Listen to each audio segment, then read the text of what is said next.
We'll hear from him a bit later, actually. But Ollie there, he's been quite realistic, isn't he? He's saying what you want to hear as a Man United fan.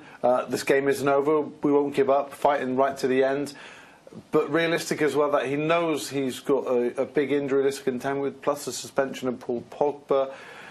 He confirmed that Alexis Sanchez will be out for 4 to 6 weeks. So that's a blow for both him and the club. In fact, this is the injury he picked up in that win against Southampton. So Ollie's just being quite straightforward and honest with us as usual there. Yeah, I think Alexis here just dangles his leg, and I think it's more, I think, ligaments, you know, and I think that would probably confirmed, but it's a long time. He must have opened them ligaments up quite a lot, but he's got those injuries. Listen, I think you can see there he's saying that he's opened his knee up. Yeah. But I think that you have to accept them. You know, you're going to get them. He must have ran over a black cat, mustn't he? You know, Alexis Sanchez. But he's just going to accept that. He knows what he's got to work with. Listen, the tie isn't over. We know that. You know, yeah. but as I said before, the manager came on. That first goal is pivotal to the tie, and he believes that as well. If we get it, we've got a great chance. If they get it, it might be a totally different story. But you know, there's some young players in the squad that might even get a chance. You never know, because he might just have one eye on weekend against Arsenal. You just don't know. I know that he's saying that is the way it's going to be. It's going to be, you know, one game at a time. Yeah. But I'm sure he'll be thinking about it. Well, there is the travelling squad, and you can see a number of young players in amongst that group. Ollie was asked about Brandon Williams. Of course, regular viewers on MUTV will know about our young full-back there. Has done really well as captain the 18s as well. He's a leader at that level, and he loves to tackle, doesn't he? Great getting forward as well, Brandon. But then other youngsters include Tahith Chong, of course, who got that brief cameo at the end of the game at the weekend against Saints, didn't he? Mason Greenwood, now he's over his injury, and he would have been involved in first team squads earlier had it not been for injuries. He's been unlucky at timing a couple of little injuries, little niggles he's picked up. So could we see Mason Greenwood on the pitch again? If you watch MUTV's coverage of the 18s and the 23s, you'll certainly have seen a lot of that young man. So an exciting time, Andy, for all United fans, including the biggest United fan of all, the great Sir Alex Ferguson, who's travelled with the group. But all those young players are in that travelling party. Whether they get on the pitch or not, what an experience to travel with it's the great. first team. It's great. I did it at a very young age. I actually made my first team debut, which was only in a testimonial game, but at the Parc des Princes against Saint-Etienne, and I got 15 minutes, and it was just, you know, you just don't know what's going around your head at the time. Yeah. It's fantastic, you know, and to go away with the lads and be involved and on the and travelling and on the coach and getting involved in, you know, just getting into your rooms in the hotel. It's great for these young players to be able to do that and learn as well from the senior players and how to conduct yourself. Yeah. Mason there and Brandon next to him. He's got a great future for me, I think. Mason Greenwood, from what I've seen of him, he is one of the most natural goal scorers I've seen at the club for a long time as a youngster. And obviously Diogo, I think, might start the same way we finished at the weekend, maybe. Yeah. So he's still got options. Marcus Rocco there is fit again. I think back in the squad. Rocco could get a game. Yeah, just exactly. Don't know how Ollie will think about it. So it's going to be interesting to see the lineup, but he knows he's got a lot of working out to do in between them getting there and obviously going to the game tomorrow night. Yeah, Victor was obviously in that press conference too. He was asked about how to deal with Mbappe's pace. We saw it first time. It's unfortunate that he scored one of the 2 goals, but it was great to see a player of that ilk in the flesh, and his speed when I think he burst down the touchline past that man Luke Shaw on one occasion. It was ridiculous. Well, pace. The goal that he scored was all down to his pace.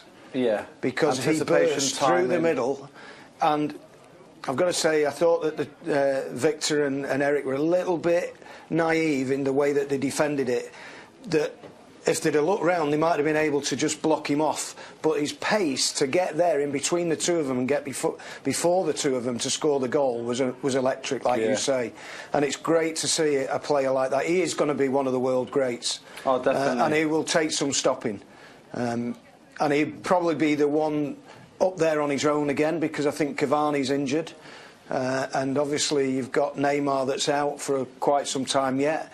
So it's a really interesting game. It's going to be fantastic to watch. Yeah, French media have got their predicted team. They've gone with Draxler behind Mbappe, then Dani Alves on the right, and Di Maria on the left. So Cavani is back in training with PSG, but probably will be on the bench.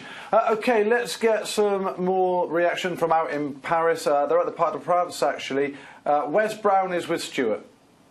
All quiet for now in the Parc de France. You imagine what it's going to be like in here on Wednesday night. 47,000 arena, quite a tight arena. It is going to be packed for this Champions League last 16 second leg tie. Wes Brown, who 20 years ago was part of the United side that constantly performed miracles, we're going to need it again, aren't we? And it can happen. You know, it's going to be a very tough game. I believe in the lads. You know, we've got a lot of injuries, but like we said, it could end up being a special night. You mentioned the injuries there. 10 senior players out injured, a lot of kids here, but this could be the making of them. That's what I mean. I mean, you know, they're going to get the chance now, and if they can make it special, you know, tomorrow night, you know, many things can come from that. But first of all, we have to, you know, all be up for it. And I mean, we're all excited. I'm sure they are as well. And if the kids do, a lot of them do start, you know, if they can grab it with both feet, I mean, it could turn out to be a great night. We know that history is against Manchester United. If you lose the first leg 2-0 at home, then, you know, it's, in Champions League terms, virtually impossible to turn it around. But under Ollie, all things seem possible. You honestly never know. I mean, Ollie's coming in, it's been absolutely fantastic for the whole club. The players have reacted, you know, the fans, I mean, all the staff in general. And, you know, if a miracle can happen tomorrow, you know, it wouldn't surprise anyone at the moment. It is going to be very difficult, you know, 2-0 down away from home. But again, I believe, as long as the lads believe, the fans, you know, the away fans get behind the boys. Like I said, anything can happen. And if we can, you know, get that first goal, it's going to be a very good game. Well, is that the key, getting the first goal? Because the atmosphere might change here then, because we know what happened when they were 4 up against Barcelona a couple of years ago. If United score first, it could be interesting. It will be. I mean, it could change the whole game. You know, we know how confident they are playing here. But if we could get that first goal, I mean, the game's on then. Game on. And, you know, if we could keep it that until even the later stages of the game, it's going to be so exciting, and you never know what can happen. Let's say you're playing centre-back for Manchester United on Wednesday night. How are you going to stop Kylian Mbappe? Oh, kick him. I'm only joking. No, I mean, he's a great, fantastic player. I mean, he's shown that at Old Trafford. We've seen that, you know, in the World Cup. We've seen him do it often and often, and it's going to be hard, you know, and we don't know who else is back. Cavani will probably be back as well, which makes it double difficult. Yeah, I mean, we have to be up for it. I thought we did well against him, but, you know, when he does spread them legs and he gets going, you know, you can see, you know, what a player he is. And, you know, he's going to get chances, I suppose, but if we can keep him nice and quiet for the majority of the game, and we start to get chances ourselves, yeah, I mean, we could definitely upset him here.